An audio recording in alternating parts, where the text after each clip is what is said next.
lii mooy histoire Jem Kam bi créé WhatsApp bi ñuy utiliser fépp ci àdduna bi nekkoon nit ku ñàkk lool moom ak ay parents am ñu lekk sax amuñu ko woon mais Jem Kam mujj na bokk ci milliardaires yu ñuy lim ci àdduna bi. Jem Kam mi ngi dëkkoon Kiev Ukraine après mook yaayam dañu dem immigré États-Unis mi ngi dëkkoon ci benn appartement bu am 2 chambres ca Californie amuñu woon sax courant yaayam mi ngi nekkoon noonu di yoral ay nit seeni doom ñu koy fay moom mu nekkoon nettoyeur ci benn épicerie daan fomp ay verre ngir am lu mu dundee moom ak yaayam. nekkoon ay nit yu ñàkk daan dem di ranwi yi moom ak yaayam ngir jot ci lekk bi Amérique daan dimbalee ñëw gi doole yi ñu koy wax NSAP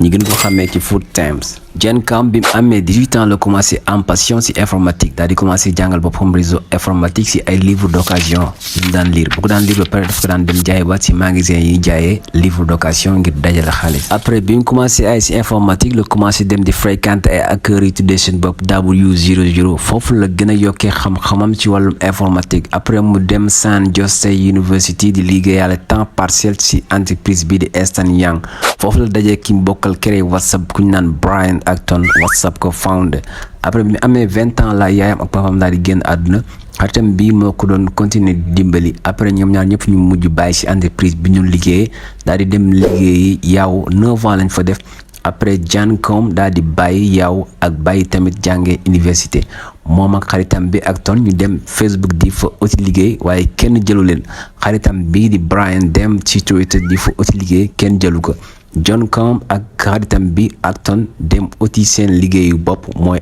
entrepreneuriat tàmbale créer WhatsApp. idée créer WhatsApp fi mu jógee mooy en 2009 Jem Kam dafa yore woon iPhone am dugg ci App Store di xool application yi ci la gis ne App Store dafa manqué genre application mobile comme WhatsApp après ci la commencé xalaat ne war na créer application mobile boo xam ne day yombal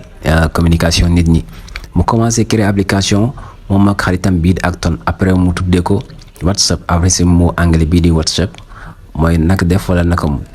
mu dagg ëpp bi def ci WhatsApp comme application mu nekk WhatsApp daal koy lancé mai 2009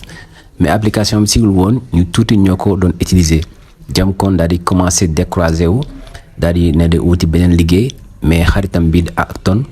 moo ko indiwaat ne ko bul décroiser wu te mu gën a jàpp ci rêvam bi. ci diir bu gàtt la Apple def ci iPhone yi post notification mooy ku la envoyé message mu affiché nga xam ko ñu bëri commencé intéressé wu ci WhatsApp dem ba am 1 milliard d'utilisateurs di yokk chaque année mu am 1 million d'utilisateurs dëkk yu bëri commencé di ko utiliser mu commencé néewal doole application Facebook bii di Messenger ci la Mark Zuckerberg gaaw négocier ak ñoom ba jënd WhatsApp 19 milliards ci Jem Kam ak Acton ñoom ñaar ñu mujj doon ay milliardaires ci diir bu gàtt biñ créé WhatsApp.